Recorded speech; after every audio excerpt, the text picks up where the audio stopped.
السلام علیکم، دس از سفیر خان۔ امید ہے کہ سب خیریت سے ہوں گے۔ پوئٹری کی ہسٹری کی سیریز میں آج ہماری دوسری ویڈیو ہے۔ پہلے میں ایک ویڈیو بنا چکا ہوں جو کہ briefly over all history of English poetry کو ایکسپلین کرتا ہے، لیکن اس کے بعد ہم نے اینگلو سیکسن پوئٹری پہ ویڈیو بنائی ہے، اور آج ہم بات کریں گے میڈیول پیریڈ پوئٹری پہ یا پھر مڈل ایج کی جو پوئٹری ہے اس پہ بات کریں گے۔ شروع کرتے ہیں۔ تو دوستو، جیسے میں نے پہلے ویڈیو میں بتایا تھا کہ اینگلو سیکسن کی جو پوئٹری ہے وہ 455 سے لے کے 1066 تک جاتی ہے۔ یہ جو مڈل ایج کی پوئٹری ہے یہ سٹارٹ ہوتی ہے 1066 سے اور ختم ہوتی ہے 1558 تک۔ 1558 کے بعد پھر ہمارے پاس رینیسا کا پیریڈ سٹارٹ ہو جاتا ہے، اور یہ جو ایج ہے تقریباً 400 سال کا ایج ہے۔ تو ان 400 سالوں میں جتنی بھی پوئٹری ہوئی ہے اس کو ہم مڈل پوئٹری کہتے ہیں۔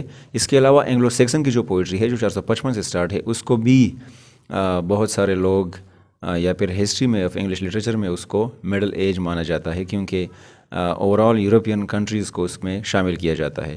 بٹ وی آر ٹاکنگ ہے اونلی اباؤٹ دا 400 ایئرز، جو کہ 1066 سے 1558 تک چلی جاتی ہے۔ اس کے تھری مین ٹائپس ہے اس پوئٹری کے۔ ایک لیرک پوئٹری ہے، دوسرا بیلڈز ہے، اور تیسرا اس میں ہائمز ہے جو ریلیجیس پوئٹری وغیرہ ہے۔ ان سٹائل سے اسے لکھا جاتا تھا، لیکن جو شیولرک رومانسز ہے، کوڈلی لو وغیرہ کے، یا پھر میڈیول ڈریم ویژن کے جو جنراز ہے وہ جو ہے ورس فارم میں لکھے گئے ہیں اور ایپک فارمز میں لکھے گئے ہیں۔ اس کے علاوہ اس ایج میں فرینچ شارٹ سٹوریز بھی لکھے گئے ہیں، لیکن وہ پروز کے سٹائل میں نہیں، پوئمز کے سٹائل میں لکھے گئے ہیں۔ اب دیکھیں، اس میں آپ لوگوں کو دو طرح کی شاعری ملے گی مڈل ایجز میں۔ ایک ریلیجیس ڈیووشن ملے گا اور دوسرا کوڈلی لو ملے گا۔ ریلیجیس ڈیووشن سے مراد یہ ہے کہ اس میں جتنے پریسٹ وغیرہ تھے وہ اس پہ لکھتے تھے، اور کرسچینٹی پہ اکثر یہ لوگ لکھا کرتے تھے، کیونکہ 500-600 AD کے بعد زیادہ سے زیادہ لوگ انگلینڈ میں جو ہے وہ کرسچن ہو گئے تھے، اور Christianity is on the peak. تو لوگ جو ہے وہ ریلیجیس تھے اور ان چیزوں پہ بہت زیادہ توجہ اور فوکس دیتے تھے۔ کوڈلی لو اس کے علاوہ بہت زیادہ تھی، مطلب جو کنگ اور کوئنز ان چیزوں پہ لوگ ان کو امپریس کرنے کے لیے، ان کو خوش کرنے کے لیے، جو اردو لٹریچر میں بھی بہت زیادہ ہے، یا کہ ہر زبان کے لٹریچر میں یہ چیزیں پائی جاتی ہے۔ اور شاعری جو ہے اسپیسیفکلی ان ایجز میں صرف امیر لوگوں کے لیے ہوتی تھی۔ غریب لوگ یا تو صرف سنتے تھے اور یا پھر صرف بولتے تھے، لیکن بڑے لوگوں کی تعریف میں بولتے تھے۔ اصل میں اس زمانے میں جو لوگ تھے وہ زیادہ تر لو لٹریسی ریٹ تھی، وہاں الٹریٹ بہت زیادہ تھے، ایجوکیشن کی کمی تھی۔ تو پوئٹری جو ہے وہ اکثر اسپوکن فارم میں ہوتی تھی لکھنے سے پہلے، یا پھر اسے لکھا بہت کم جاتا تھا، وہ اسپوکن فارم میں، اورل فارم میں ایک جگہ سے دوسری جگہ ٹرانسفر ہوتی تھی۔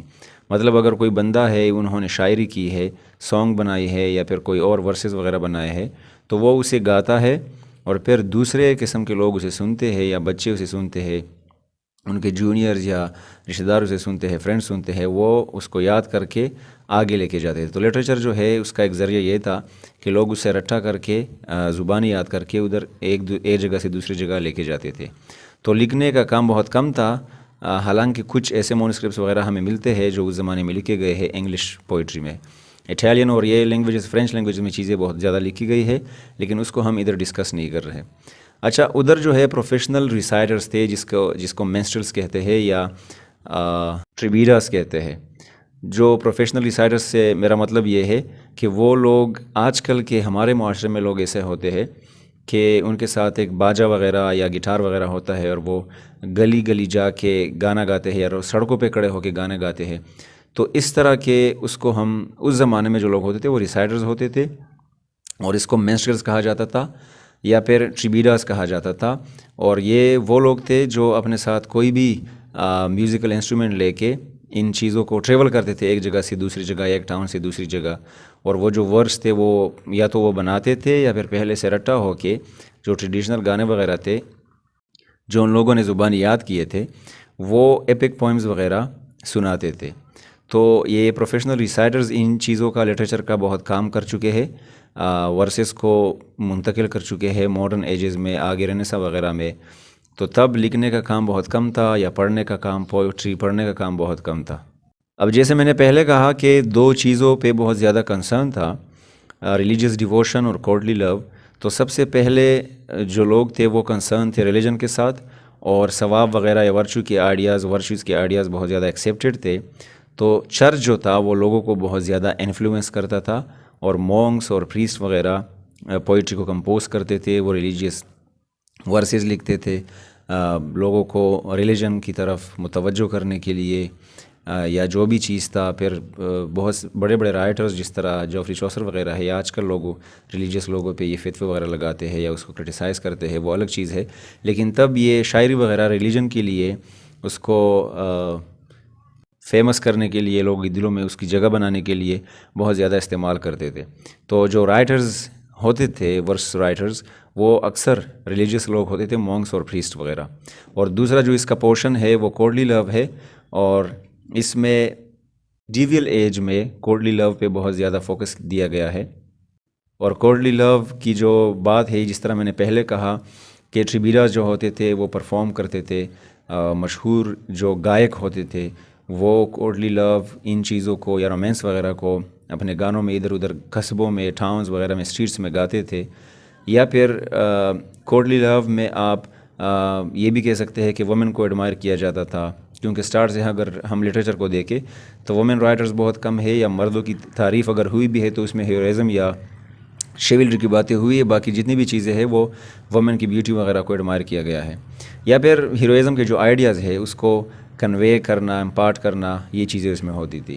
سو یا تو ریلیجیس باتیں ہوتی تھی، یا پھر کوڈلی لو جس میں بیوٹی، وومن کو ایڈمائر کرنا، یا پھر ہیروئزم آف اے مین اور سم تھنگ.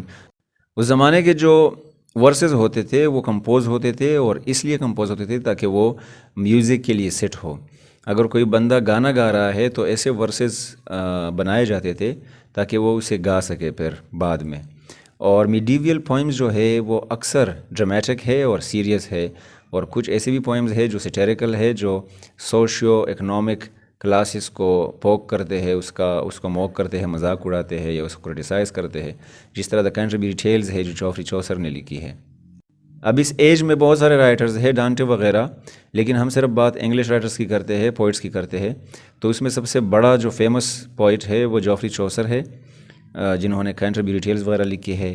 جان گوور ہے جو تقریباً اسی کے ایج میں تھا اور اس کا فرینڈ بھی مانا جاتا ہے، انہوں نے مختلف لیٹن انگلش وغیرہ میں ورسز لکھے ہیں. اور ولیم لینگلینڈ ہے جو کہ ان دونوں سے تھوڑا پہلے مر چکا تھا لیکن اسی کے ایج میں تھا، جنہوں نے دا پیئرز پلو میں لکھا ہے اور کافی فیمس ہے کینٹربری ٹیلز کی طرح. سو آئی ہوپ کہ میڈیول پیریڈ کی، مڈل ایج کی جو پوئٹری ہے وہ آپ لوگ سمجھ گئے ہوں گے. اگلی ویڈیو تک اپنا بہت سارا خیال رکھیں. Thank you very much.